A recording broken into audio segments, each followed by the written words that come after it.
जैसा कि आप सभी जानते हैं, सीबीएसई क्लास 12 बोर्ड के प्रैक्टिकल्स स्टार्ट हो चुके हैं और इन प्रैक्टिकल्स में बोर्ड द्वारा अपॉइंटेड एक्सटर्नल्स आते हैं जो स्कूल में आकर के बच्चों का वाइवा लेते हैं। और इसके साथ ही प्रैक्टिकल वर्क के अंदर एक फाइल होती है और दूसरा होता है आपका वाइवा यानी कि ओरल टेस्ट।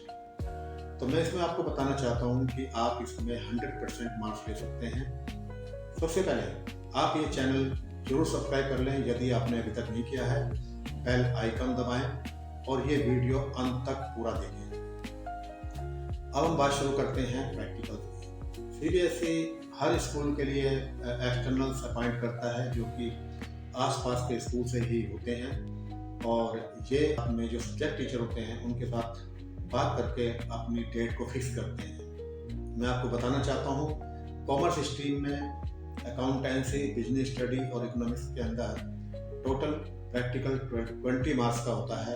इसमें 12 मार्क्स की फाइल होती है। तो फाइल आपकी बहुत ही अट्रैक्टिव होनी चाहिए और इसका जो कवर है वो बहुत ही शानदार होना चाहिए। इसके बाद इसमें आपका रोल नंबर, बोर्ड का रोल नंबर, नाम वगैरह सारा इंट्रोडक्शन होता है। इसके बाद दूसरा आता है इंडेक्स, तीसरा एक्नॉलेजमेंट, सर्टिफिकेट, इसके बाद शुरू होता है आपका प्रोजेक्ट वर्क। इसमें जो आपका टॉपिक होता है वो आपकी पसंद से होना चाहिए, जिसमें आपका इंटरेस्ट हो। और इसमें टोटल जो पेजेज होने चाहिए जो राइटिंग वर्क के हैं वो 25 यानी 25 + 7 का ये प्रोजेक्ट फाइल होता है। यानी कि 25 आपका टॉपिक होता है और जो 7 पेजेज होते हैं वो इसी तरह से होते हैं, जिसमें सबसे पहले आपका इंट्रोडक्शन, इसके बाद इंडेक्स और एक्नॉलेजमेंट, सर्टिफिकेट, और इस तरह से आपका ये प्रोजेक्ट स्टार्ट होता है। फिर आपकी आती है टॉपिक राइटिंग। इसमें आपको ध्यान रखना है कि एक साइड में जो राइट हैंड साइड है वहाँ पर आपका टॉपिक एक्सप्लेनेशन होना चाहिए और लेफ्ट हैंड साइड में पिक्स होनी चाहिए। ये कोशिश करिए हर पेज पर एक जो पिक हो वो लगी होनी चाहिए रिलेटेड टॉपिक के साथ में। और जो पिक का साइज है वो बहुत छोटा नहीं होना चाहिए, वो ऐसा होना चाहिए कि यदि आपने 4 पिक्स लगानी है एक पेज में तो उनके लिए छोटा साइज चल सकता है, लेकिन अगर आपने 1 या 2 लगानी है तो आधे पेज पर एक और आधे पेज पर दूसरी। और पिक्स का साइज ऐसा होना चाहिए कि पेज आपका लेफ्ट हैंड साइड वाला काफ़ी ज़्यादा कवर दिखे पिक्स के साथ में। हैंड राइटिंग आपकी आप कोशिश कर सकते हैं, जो आपके पेन सेट आता है, स्केच कलरफुल पेन होता है, तो आप उन कलरफुल पेन से जो पेन की टिप्स के आकार के होते हैं, थोड़े मोटे होते हैं, उनसे आप अपना जो है एक्सप्लेनेशन करिए उसमें और हेडिंग मोटे बोल्ड अक्षर में डालिए। तो इस तरह से आपके पेजेज जो हैं वो ज़्यादा बढ़ते हैं और 25 पेजेज थ्योरी के होने चाहिए। और इसके बाद जो है टोटल आपके 7 पेजेज, मैंने जैसे बताया शुरू में 5 पेज और लास्ट में 2 पेज। इसमें आता है सबसे सेकंड लास्ट पेज होता है कंक्लूजन और लास्ट पेज होता है बिब्लियोग्राफी। बिब्लियोग्राफी का मतलब ये होता है कि आपने ये जो प्रोजेक्ट वर्क तैयार किया है इसमें कहाँ से ये जो आपका सब्जेक्ट मैटर है, कहाँ से आपने इसमें हेल्प ली है। इसमें आपके टीचर्स का नाम आ सकता है, वेबसाइट्स का नाम आ सकता है और भी कुछ है यदि आप देना चाहें जहाँ से आपको हेल्प मिली है। अब इसके बाद आता है नेक्स्ट वाइवा का प्रोग्राम। तो वाइवा में आपने बिल्कुल भी घबराना नहीं है। आपके लिए सबसे पहली जो सलाह मेरी ये है कि आप बिल्कुल अपडेटेड होकर के जाएं।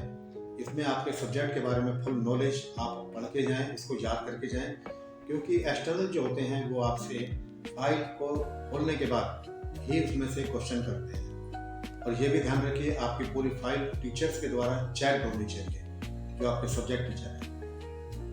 आप जब रूम में एंट्री करते हैं तो फॉर्म अपडेटेड होनी चाहिए, आपका आई कार्ड बिल्कुल सामने नजर आना चाहिए और आपके हेयर्स वगैरह बहुत अच्छी तरह से कॉम्बिंग करे हुए होने चाहिए। इसके बाद आपका प्रैक्टिकल स्टार्ट होता है। इसमें आपको बिल्कुल भी घबराने की जरूरत नहीं है।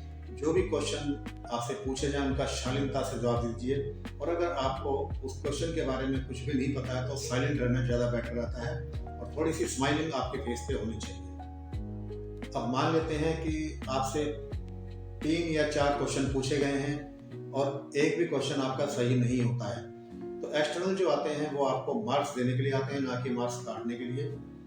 तो इसलिए जब उनको लगता है कि इस बच्चे का कोई भी आंसर सही नहीं है तो वो आपको कहता है कि आपने क्या तैयारी कर रखी है। तो आप अपने कुछ क्वेश्चन, सिलेक्टेड क्वेश्चन जो है वो जरूर ही घर से तैयारी करके ले जाएं और यदि एक्सटर्नल ने आपसे कोई भी क्वेश्चन उसमें से नहीं पूछा है तो उनके पूछने के बाद कि आपने अपनी तैयारी क्या की है, उन क्वेश्चंस के आंसर देने शुरू कर दीजिए और तब भी आपका जो प्रैक्टिकल है वो अच्छा हो जाएगा। इस तरह से आप अपने प्रैक्टिकल में 100% मार्क्स अचीव कर सकते हैं। बिल्कुल भी घबराने की जरूरत नहीं है और अपनी तैयारी करके जाएं। आपकी फाइल का जो कंटेंट है उसको अच्छी तरह से पढ़ लें और जो एक्सटर्नल्स हैं वो आपके मार्क्स जरूर देंगे और अच्छे देंगे। तो इस वीडियो में दी गई इंफॉर्मेशन आपको कैसी लगी है और ये इंफॉर्मेशन आप अपने सभी दोस्तों तक पहुंचाइए। जो भी जिनके अंदर घबराहट होती है उनको समझा दीजिए कि जो प्रैक्टिकल्स होते हैं उनमें घबराने की बिल्कुल भी जरूरत नहीं है। और इस चैनल को सब्सक्राइब करने के बाद इस वीडियो को अधिक से अधिक लोगों तक शेयर कीजिए जिससे ये इंफॉर्मेशन सभी स्टूडेंट तक पहुंच जाए। धन्यवाद।